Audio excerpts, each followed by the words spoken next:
Rarely do I get calls from Michelle Bachmann, but when I do, they're always important. And she has called me a few times, and lately it's been about the Muslim Brotherhood, because I've been talking to people in Washington, D.C. and saying, hey, what's the deal with the Muslim Brotherhood thing? Are we looking into this? Michelle called me this morning, and she said, Glenn, there are decent people up on the Hill that are trying to expose the Muslim Brotherhood, and it is spreading. This disease is spreading so rapidly, it is breathtaking. This goes to a documentary that we did about 3 months ago, where we exposed what this president is doing with the Muslim Brotherhood and how it is infiltrating all levels. And we're at a place now that if we don't stop it, we're approaching a point of no return. And they are purging everything from our military, from our FBI. So we're not even teaching what the Muslim Brotherhood stands for. We're not teaching what radical Islam even is. So how are you ever going to find it? How are you ever going to recognize it? It's out of control. The inspectors general were asked a few questions by a few members of Congress. Michelle Bachmann is here to talk about it, and this is important. I beg you to listen, because the elephant media and Drudge and Fox have come out on the wrong side on this issue. They are following John McCain's lead. It's the wrong lead. And if you're not there to back these people up, they're going to be eaten by CARE and the Muslim Brotherhood. Michelle Bachmann, welcome to the program. Glenn, thank you so much. What an important topic. And I have to say that you and the people at the Blaze have been leading the pack on this. And thank you for the wonderful documentary that you've done, because the influence today of the Muslim Brotherhood at the highest levels, from the White House to the Pentagon to the FBI, even to our United States military, truly is breathless, and people have to know about it. Okay. So tell me what happened. You and who else wrote a letter to the Inspector General's office and said, there are some questions here that need to be addressed. That's right. It was 3 members of the Intelligence Committee, myself, Lynn Westmoreland from Georgia, Tom Roney from Florida, and 2 members of the Judiciary Committee, Trent Franks of Arizona and Louis Gohmert of Texas, all signed on to a letter. We asked numerous questions of the federal government, because a letter was sent. Well, let me just back up. After the Fort Hood tragedy, a report was issued that said the real problem in our government is that we are not teaching FBI agents or our military to recognize radical Islam. So that's what we need to do. We need to teach about it. Well, in response to that, over 50 Muslim organizations wrote a letter requesting that the White House start a task force to stop that from happening. 5 days after the White House got this letter, this October 19th letter, and people can see it on my website, or maybe you have it on the Blaze, 5 days after the White House got this letter from the 50 Muslim groups, they started the purge of the federal government. Let me tell you, the federal government doesn't do anything in 5 days, but they started the purge of the FBI. So now the FBI, who are supposed to be trained in radical Islam, elements have been purged out of their training materials. So they are no longer being taught about what radical Islam is in order to be able to truly identify it ahead of time.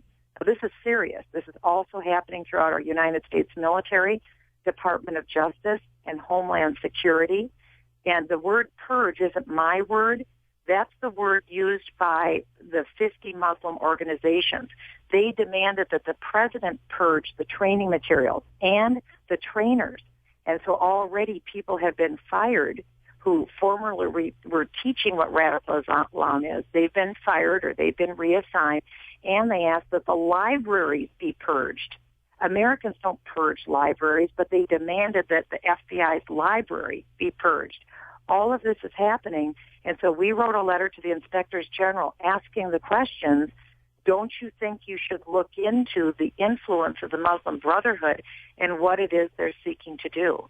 Okay, so you write this, which is your job. That's and our duty. Your duty to protect and defend the United States from all enemies, foreign and domestic. There is no question in any sane person's mind that the Muslim Brotherhood, I mean, look at this guy who ran and won the presidency in Egypt. He says, oh, I'm a moderate. I'm a moderate. Soon as he wins, it's Sharia law. We're going down, death for Allah is our highest goal. It's all the same crap.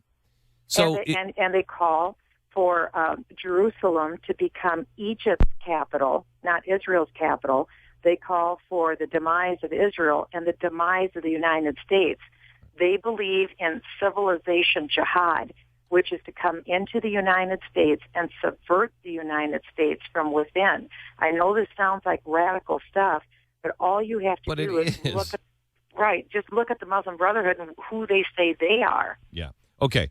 So when you wrote this letter, then Keith Ellison comes out. And Keith Ellison is he has a record of being the mafia hitman. Well, he has a long record of being associated with CARE and with the Muslim Brotherhood.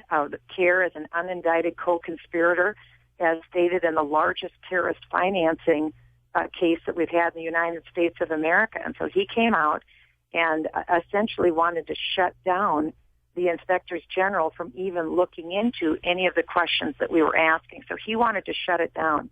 In response, I wrote another letter back to Keith Ellison, a 16-page letter, which I would encourage all of your listeners to go and read this letter. It's what I call a bulletproof letter. I have 59 footnotes with one example after another of the penetration of the Muslim Brotherhood into the federal government. One of the most recent is so outrageous, it's hard to believe. 2 weeks ago, the State Department broke its own law, like I said, and let a foreign terrorist come into the United States, into the White House, meet with the National Security Council, and demand the release of the blind sheik. This is absolutely outrageous.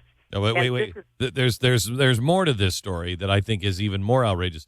Not only did they break their own laws, give this guy a special waiver, bring him into the White House. This is a guy who is a known part of a known terrorist organization. He then campaigns to have the blind sheik release, but who pays for his airline ticket? We do. The taxpayers. What I want to know is, did we upgrade him to first class? I mean, this is outrageous what has happened. And so then now what's happened is the attack machine has been turned on myself and the other members of Congress who have been asking the questions, that somehow we're the Muslim haters, we're the witch hunters, we're the new Joe McCarthyites, because we're asking these questions. All the while, 2 weeks ago, the Obama administration breaks federal law to bring someone that we list on the State Department as a terrorist organization, a member of that terrorist organization. We bring him in to the White House. You don't get any higher when it comes to intelligence secrets. You don't get any higher than the National Security Council. He sits down with the National Security Council in our White House and has the guts to demand that we released one of the worst, most violent terrorists that we have behind bars. He wants us to let him out of prison, to let him go free. The guy who was the mastermind of the 1993 World Trade Center bombing, the blind sheik.